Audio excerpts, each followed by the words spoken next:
उत्तरकाशी से 70 किलोमीटर दूर दराली गांव की अगर बात करें तो विनाश की नई तस्वीरें सामने आ रही हैं और कहीं ना कहीं प्रकृति के रुद्र रूप भी सामने नजर आ रहा है। इसमें कोई दुराई नहीं है कि इस वक्त पूरा प्रशासन, एनडीआरएफ और सेना और बाकी बचाव दल लगातार वहां पर लोगों को जिंदा बचाने का प्रयास कर रहे हैं और जो रोड था उस तक उसको बनाकर लोगों तक, दराली गांव तक पहुंचने का प्रयास किया जा रहा है और टीमें वहां पर पहुंच रही हैं। राहत और बचाव कार्य की शुरुआत हो चुकी है। ऐसे में सबसे बड़ी चुनौती, क्या प्रकृति से मानव जूझ रहा है और उसकी कीमत इस तरह के हादसों को भरपाई करके हो पाएगी?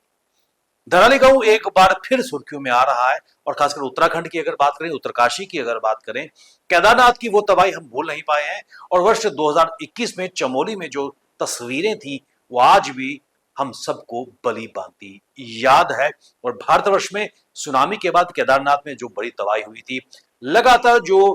प्रकृति से जुड़े हुए लोग हैं, एक्सपर्ट्स हैं, वैज्ञानिक हैं, वो बार बार ये कह रहे हैं कि कहीं ना कहीं जो जलवायु परिवर्तन है उसकी कीमत हम सबको अदा करनी पड़ रही है। आपको बताते चलें कि दराली में जो हुआ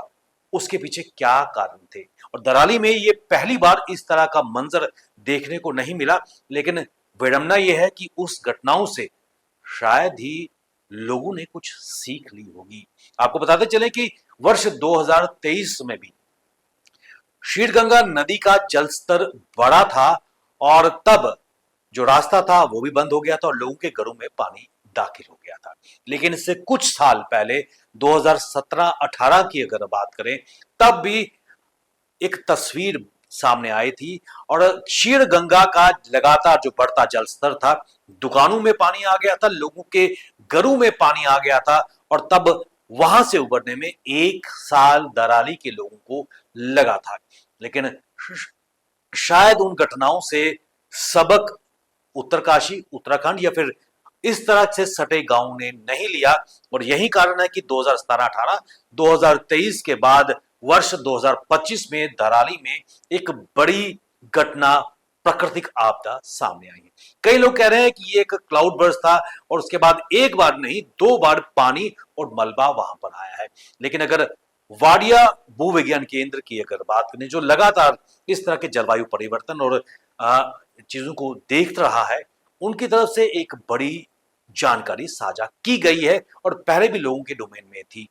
इस वक्त सबसे बड़ी चुनौती खासकर हिमालयन रेंज की अगर बात करें तो जलवायु परिवर्तन के कारण जो वहां पर ग्लेशियर हैं, लगातार तापमान बढ़ने के कारण पिघल रहे हैं और इनके पिघलने से क्या प्रभाव पड़ रहा है कि वहां पर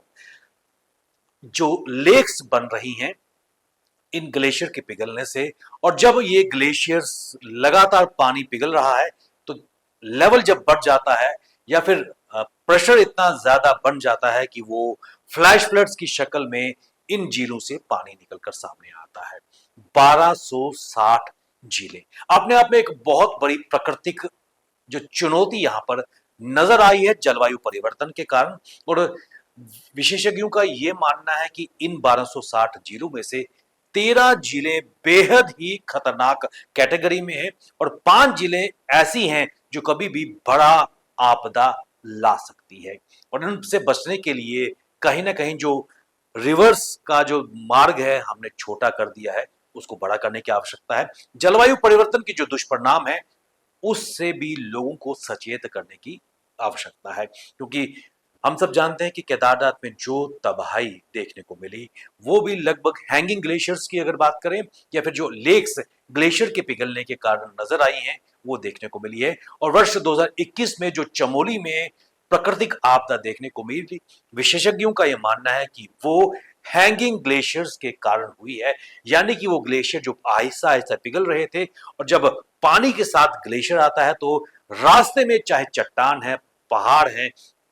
पेड़ हैं या मकान है, सबको साथ लेते हुए वो मलबा एक विनाशकारी शक्ल लेकर आता है और फिर भारी तबाही होती है। ऐसे में एक बार फिर सोचने का ये विषय है, क्योंकि धराली जैसी घटनाएं पहली बार नहीं हुई है, इससे पहले भी धराली में कई बार हो चुकी हैं और पहाड़ी क्षेत्रों की अगर बात करें, जम्मू कश्मीर के रामबन में इस तरह की घटना हो चुकी है। कितने सचेत हैं इस तरह की घटनाओं से हम जूझने के लिए, या फिर कुछ दिनों के बाद दराली की वो घटना हम सब भूल जाएंगे और प्रकृति का जो दोहन हम कर रहे हैं उसकी कीमत हम अदा करते आएंगे। सोचना और सोचने का ये बेहद गंभीर विषय है कि क्या जो विकास की राह पर हम सब बढ़ रहे हैं उस विकास की कीमत क्या इस रूप में मानव को चुकानी पड़ेगी। जरा विचार कीजिए और हमें दीजिए इजाजत।